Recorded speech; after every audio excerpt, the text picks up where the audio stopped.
আপনারা দেখছেন চিরসবুজ বার্তা, সঠিক খবর সবার আগে। আজ 29শে জুলাই মোহনবাগান দিবস উপলক্ষে দাসনগর মোহনবাগান ফ্যান্স ক্লাব এবং অগ্রণী সংঘের যৌথ উদ্যোগে দাসনগর অগ্রণী সংঘের ক্লাব প্রাঙ্গণে মোহনবাগান দিবস হিসাবে একটি অনুষ্ঠান হয়ে গেল।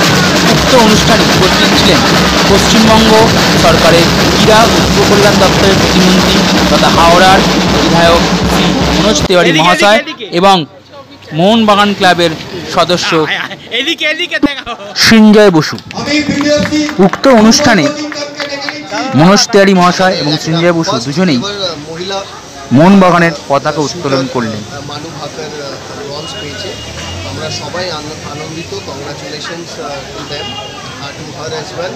আর আজকে মোহনবাগান দিবসে এসে বেশ ভালো লাগছে, কেন দাসনগর অ্যাথলেটিক ফ্রেন্ডস ক্লাব প্রত্যেক বছরই কিন্তু মোহনবাগান দিবসটাকে পালন করায়। আর এখানে যা ভালোবাসা আছে মোহনবাগান ক্লাবের প্রতি, তার মধ্যে আপনারা জানেন আমাদের স্কুলগত দৃষ্টিকোণ থেকে শুরু করে সত্যি নান্টু যে কটা স্যান্ডি যে কটা আমাদের এখানে মোহনবাগানের ফ্যান্সরা আছে সবাই কিন্তু মন প্রাণ দিয়ে এই দিবসটাকে পালন করে। আমাদের প্রথম যে ট্রফিটা এসেছিল 1911 সালে আইএফএ ইস্ট ইয়র্কশায়ারকে হারিয়ে তার আনন্দের জন্য, তার জয়ের জন্য আমরা প্রত্যেক বছর 29শে জুলাই আমরা এটা পালন করি।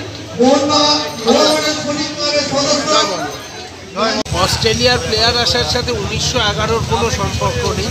মোহনবাগান টিম ভালো করেছে এবং আজ থেকে প্র্যাকটিস শুরু করেছে এবং আশা করব এই সিজন ভালো করবে। তবে একটু ধৈর্যর দরকার, একটু লং টার্ম ব্যাপার, কারণ এটা নতুন টিম, অনেক নতুন প্লেয়ার, তো একটু পেশেন্স লাগবে, ধৈর্য লাগবে, কিন্তু এই টিম শিওর সাফল্য পাবে। জয় মোহনবাগান।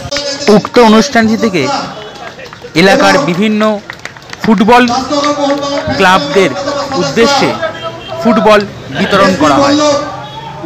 পুরো অনুষ্ঠানটি সঞ্চালনা করেছিলেন আর সমাজসেবিকা শ্রীমতী রেশমি বল্লভ মহাশয়া।